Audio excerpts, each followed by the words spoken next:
are three basic gowning approaches: top down, bottom up, and inside out. This relates to the order in which garments are put on. Top down helps ensure that the lower garments and shoes don't pick up extra contamination. Bottom up helps to keep the upper garments as clean as possible. And inside out covers the largest portion of your body first. We're going to use the top-down approach. We'll begin by demonstrating some general gowning. That's the basic garb for almost any processing area. Then we'll continue on through aseptic gowning. That's the protection level required for most critical processing. For general gowning, we'll be using scrubs or facility suits, a hairnet, sometimes called a bouffant, and a beard cover, safety glasses, shoe covers, and sterile gloves. The process begins as you enter the locker room or staging area of the gowning suite and put on your hairnet. And if needed, beard cover. All personal items go in your locker, including any jewelry. Then, if you're wearing any makeup, it's time to remove it. And wash your hands, scrubbing your arms up to the elbow. After you select the right size scrubs, you can remove your street clothes down to your underwear and socks and put them in your locker. After sanitizing your hands and arms with alcohol foam, take your scrub top and slip it on, followed by your scrub bottoms.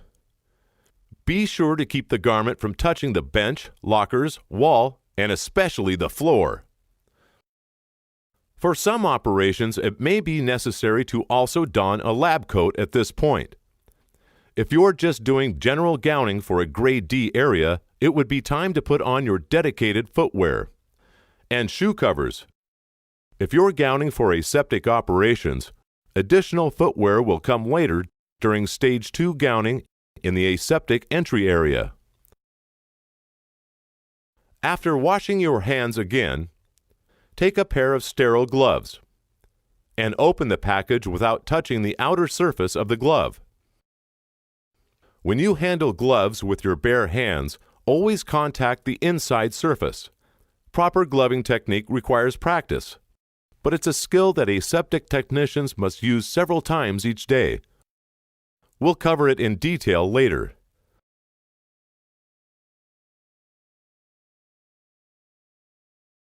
Once the gloves are on, disinfect them with alcohol foam.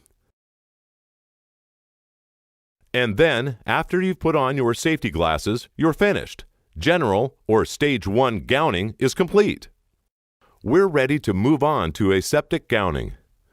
The aseptic gowning area, sometimes called the aseptic entry, is restricted to operators who have completed general gowning.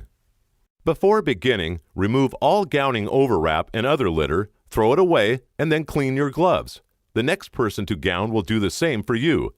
This is good aseptic practice. The room has a dirty or ungowned side and a clean or gowned side.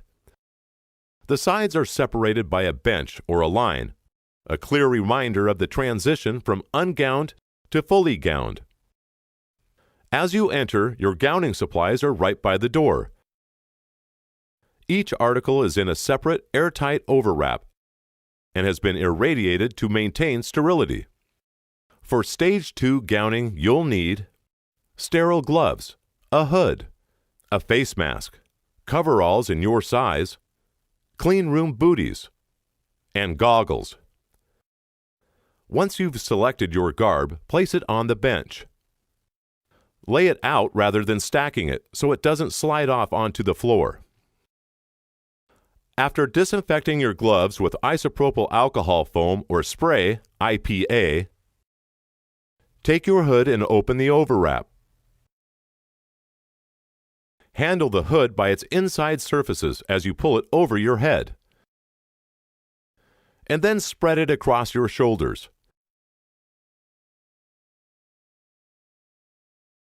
Disinfect your gloved hands again with IPA.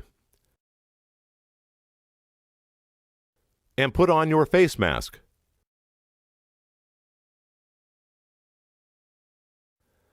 Tie it snugly to make sure that the mask conforms to the contours of your face. And be sure to form the mask to the bridge of your nose. After disinfecting your gloves again, open the bag containing the sterile coverall and remove the garment. It's best to handle the coverall by its inside surfaces only. And pull the garment on, one leg at a time, from a standing position. Be very careful. Ensure that the coverall never touches the floor. As you put your arms in the sleeves and pull the garment up over your torso, be sure to capture the entire hood that's spread across your shoulders. If you miss some of the hood, or it bunches up, tuck it into the coverall before you zip it up fully to your neck.